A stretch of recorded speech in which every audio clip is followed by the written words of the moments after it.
ان اداروں میں کام کرنے والوں کو، ان اداروں کو بزور قوت زبردستی ان کو ثابت کیا جا رہا ہے کہ نہیں آپ غدار ہیں، اور یہ غداری کے جو سرٹیفکیٹ ہیں یہ باجوہ صاحب نے بانٹنے کی کوشش کی، بلکہ باجوہ صاحب نے سرٹیفکیٹ نہیں بانٹے، انہوں نے مہریں لگانے کی کوشش کی۔ اور میں آپ کو ایک رپورٹ پیش کروں گا، 2-3 رپورٹس ہیں، وہ ذرا دیکھ لیں، اس کے بعد آپ کو اندازہ ہو جائے گا کہ اصل مقدمہ کس پہ دائر چلنا چاہیے، اصل کٹہرے میں کس کو آنا چاہیے، جس نے پاکستان کو برباد کیا، جس نے پاکستان کی سلامتی پہ حملے کیے، جس نے پاکستان کو معاشی طور پہ جو معیشت ریڑھ کی ہڈی ہوتی ہے اس ریڑھ کی ہڈی پہ حملہ کیا، پاکستان کی اس ریڑھ کی ہڈی پہ، معیشت پہ، بیک بون پہ، اور پاکستان کو عدم استحکام کی طرف لے کے گئے۔ یہ پولیٹیکل پلیئرز کو بھی سمجھ آ چکی ہے، یہ بات پولیٹیکل پلیئرز کو بھی سمجھ آ جاتی ہے، جو حکمران اتحاد ہے ان کو بھی سمجھ آ چکی ہے، خاص طور پہ مسلم لیگ نواز کو، کہ ان کے ساتھ کتنا بڑا ہینڈ کیا گیا ہے، کتنا بڑا ظلم کیا گیا ہے، کہ ان کا ستیہ ناش کر دیا گیا ہے۔ تو اس جو رجیم چینج کا معاملہ تھا، اس سے پاکستان کو نقصان پہنچا ہے، پاکستان کی جڑوں کو کھوکھلا کرنے کی کوشش کی گئی ہے، پاکستان کو دیوالیہ کرنے کی کوشش کی گئی ہے، پاکستان کو ڈیفالٹ کرنے کی کوشش کی گئی ہے، اور یہ ہر سطح پہ، سیاسی سطح پہ بھی، معاشی سطح پہ بھی، اور سیکورٹی کے معاملات پہ بھی۔ تو اس لیے مقدمہ کس پہ درج ہونا چاہیے، یہ ہمارے جو مقتدر حلقے ہیں ان کو سوچنا چاہیے، مقتدر حلقوں کو خاص طور پہ سوچنا چاہیے کہ کل کو 10-12 سال کے بعد کوئی اور اس طرح کی آ جاتی ہے، کوئی گھس بیٹھیا آ جاتا ہے، تو اس گھس بیٹھیے کو کیا آپ اسی طریقے سے اگنور کرتے رہیں گے، یا پھر ان کو کٹہرے میں لائیں گے؟ کیونکہ اگر سیلف اکاؤنٹیبلٹی انٹرنل نہیں ہوگی، انٹرنل اکاؤنٹیبلٹی نہیں ہوگی، تو باہر سے جو ہے پھر آوازیں اٹھیں گی، اور باہر سے آوازیں اٹھیں گی تو پھر آپ کو کچھ کرنا پڑے گا۔ اس لیے اس سے پہلے کہ باہر سے آوازیں اٹھیں، اس طرح کے جو کریکٹر ہیں، اس طرح کے جو گھس بیٹھے ہیں، جو بچ بچا کے سسٹم کی آنکھوں میں دھول جھونک کے آگے آ جاتے ہیں، اور آ کے پھر جیسے ہی موقع ملتا ہے وہ حملہ آور ہوتے ہیں، صرف اپنے ذاتی مفادات کے لیے، اپنی ذاتی انا کے لیے، اپنے ذاتی بغض کے لیے، اور اپنے ذاتی سروائیول کے لیے جو کچھ کیا، تو پھر اس طرح سے ادارے کمزور ہوتے ہیں، اور ہماری افواج پاکستان کو کمزور نہیں ہونا چاہیے کسی بھی صورت میں، جب اس طرح کے گھرونے کردار جب آتے ہیں۔ آپ کو میں بتا دیتا ہوں، آپ خود سوچئے گا کہ کیا ہو سکتا ہے، کیونکہ اس میں کوئی شبہ نہیں کہ میں آپ کو بتا دوں کہ اس میں کوئی شبہ نہیں کہ جنرل عاصم منیر صاحب کے آنے سے معاملات بہت بہتر ہو گئے ہیں۔ 29 نومبر سے پہلے کا پاکستان اور 29 نومبر کے بعد کے پاکستان میں بڑا فرق ہے،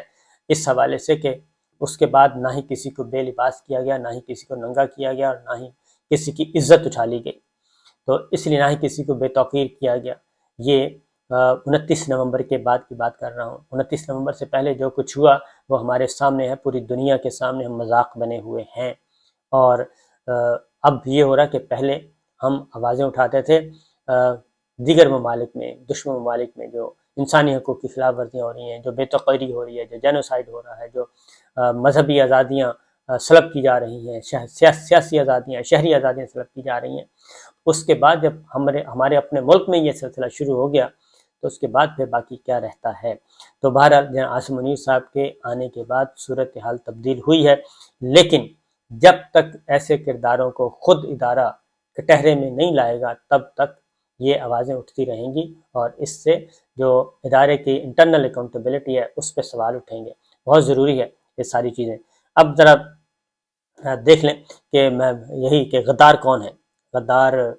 حماد یوسف ہے، غدار ڈاکٹر شہباز گل ہے، غدار اعظم سواتی ہے، غدار ارشد شریف ہے، غدار سمیع ابراہیم ہے، ڈاکٹر معید ہے، صابر شاکر ہے،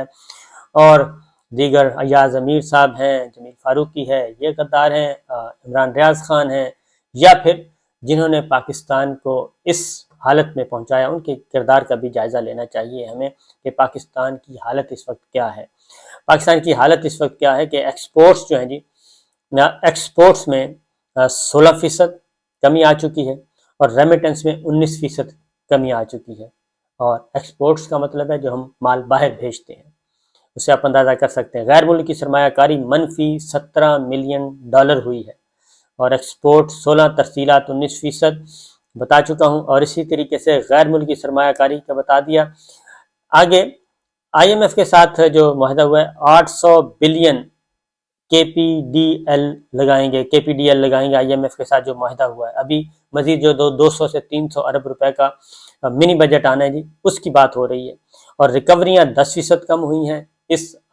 رجیم چینج کے بعد، اور اس کے ساتھ ساتھ ڈالر جو ہے، ڈالر کا اس وقت بینک کا ریٹ اور مارکیٹ کا ریٹ جو ہے 30 سے 40 روپے کا نہیں بلکہ 40 سے 50 روپے کا فرق ہے، اور یہ سرکاری ریٹ نہیں چل رہا۔ اس کے بعد عالمی اقتصادی فورم کرائسس رپورٹ شائع ہوئی ہے، world economic forum crisis report جو ہے وہ ذرا سن لیں، اس کے بعد آپ کو اندازہ ہو جائے گا کہ پاکستان پچھلے 10 مہینوں کے اندر اندر کس پوزیشن پہ چلا گیا ہے، اور یہ صرف اور صرف ایک وجہ ہوئی ہے کہ عدم استحکام۔ یہ جو رجیم چینج کا کیا گیا، یہ آرگینکلی اگر یہ سارا کچھ ہوتا تو اس وقت ہم الیکشن ہو چکے ہوتے اس وقت ملک میں، اگر قبل از وقت نہ ہوتے تو ویسے بھی ملک میں الیکشنوں کا سیزن چل رہا ہوتا اور یہ عدم اعتماد کی نوبت جو ہے یہ نہ آتی۔ لیکن چونکہ ایک ذاتی سروائیول کی لڑائی تھی، اس لیے ذاتی سروائیول کی لڑائی میں یہ سارا کھیل کھیلا گیا، اور اس وقت جو ہے پاکستان کے لیے 5 بڑے رسک جو ہیں وہ ورلڈ اکنامک فورم بتا رہا ہے۔ اس کی جو کرائسس رپورٹ ہے وہ شائع ہوئی ہے، وہ بتا رہا ہے پاکستان میں غذا کا مسئلہ رہے گا، قرضوں کا مسئلہ رہے گا، دیوالیہ ہونے کا خطرہ موجود ہے 2023 میں بھی، مہنگائی اور عدم استحکام بڑھے گا۔ یہ پاکستان 2023 کی عالمی ادارے جو ہیں وہ رپورٹ کر رہے ہیں کہ یہ کچھ ہونے کا خدشہ موجود ہے۔ غذائی عدم تحفظ ہوگا، قرضوں کے بیک وقت جو ادائیگی ہے وہ ہے، اس سے کرائسس بڑھے گا، ڈسٹیبل ہوگا ملک جو ہے، اور یہ سارا کچھ، اور یہ ایسے موقع میں ہو رہا ہے کہ جبکہ پاکستان زرعی ملک ہے، زرعی ملک پاکستان، لیکن اس کے باوجود جو ہے اس میں آ رہی ہے کرائسس آ رہے ہیں، اور ہماری غذائی قلت ہو رہی ہے، اجناس کی قلت ہو رہی ہے، گندم کی قلت ہو رہی ہے، کھانے پینے کی چیزوں کی قلت ہو رہی ہے، پولٹری کی قلت ہو رہی ہے،